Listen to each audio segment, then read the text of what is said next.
আজ রেসিপির শুরুতেই সকলকে জানাই গুড মর্নিং। কেমন আছেন সবাই? আশা করি সকলে খুব ভালো আছেন।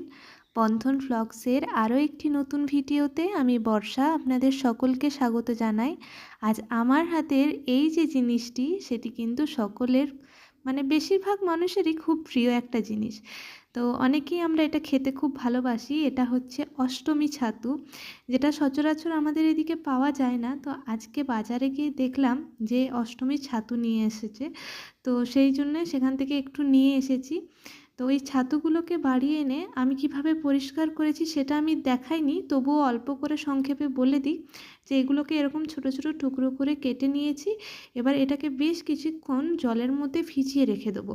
ভিজিয়ে দিলে কি হবে, ওই যে মাটি বালিগুলো লেগে আছে সেগুলো জলে আপনা আপনি থিতিয়ে বসে যাবে আর ছাতুগুলো পরিষ্কার হয়ে উপরে ভেসে উঠবে।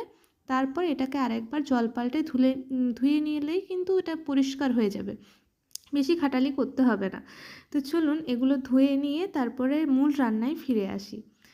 কড়ার মধ্যে তেল গরম বসিয়ে দিয়েছি আর ছাতুটা আমি প্রথমেই লবণ হলুদ দিয়ে কিন্তু আর পেঁয়াজ দিয়ে ভেজে নিয়েছি, সেটা আর আপনাদেরকে দেখালাম না। এবারে মূল রান্নাটুকু দেখাই।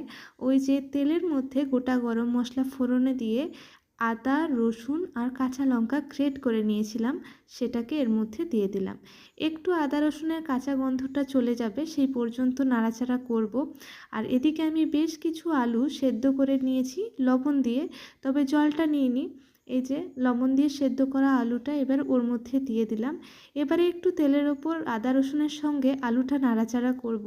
আর ততক্ষণ বরং সেই পুরনো কথাটা আরেকবার আপনাদেরকে মনে করিয়ে দিই যে ভিডিওর কোনো অংশ যদি আপনাদের ভালো লাগে তাহলে অবশ্যই কিন্তু লাইক করবেন, কমেন্ট করবেন আর সেই সঙ্গে কিন্তু সাবস্ক্রাইব করতে একেবারে ভুলবেন না।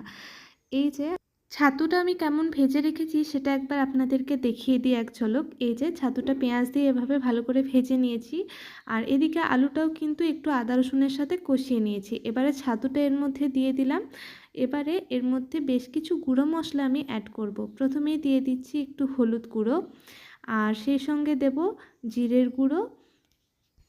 এরপর দেব অল্প পরিমাণ ধনের গুঁড়ো। সবগুলোই 1 টিস্পুন করেই আমি দিচ্ছি, খুব বেশি মশলা কিন্তু এই রান্নাতে লাগে না। আর পরিমাণ মতন লবণ দিলাম। এই দিয়ে মশলাটার সঙ্গে ভালোভাবে ছাতুটা আর আলুটা ভালো করে মিশিয়ে নেব। আর অল্প কিছুক্ষণ তার মধ্যে কষিয়ে নেওয়াও যাবে। তো এই রান্নার একটা জায়গা আমি স্কিপ করেছি, এই ভিডিওটাতে দেখানো হয়নি। সেটা হচ্ছে তরকারিটা কষিয়ে নেওয়ার পর আমি যে জলটা দিয়েছিলাম সেই অংশটুকু কিন্তু আপনারা দেখতে পাবেন না। তো এই যে তরকারিটা কষিয়ে নেওয়া হয়েছে, এবার যে গোটা কাঁচা লঙ্কাগুলো রেখেছিলাম, রান্নাটা কিন্তু একটু ঝাল ঝাল হবে আর খেতেও খুব ভালো লাগবে।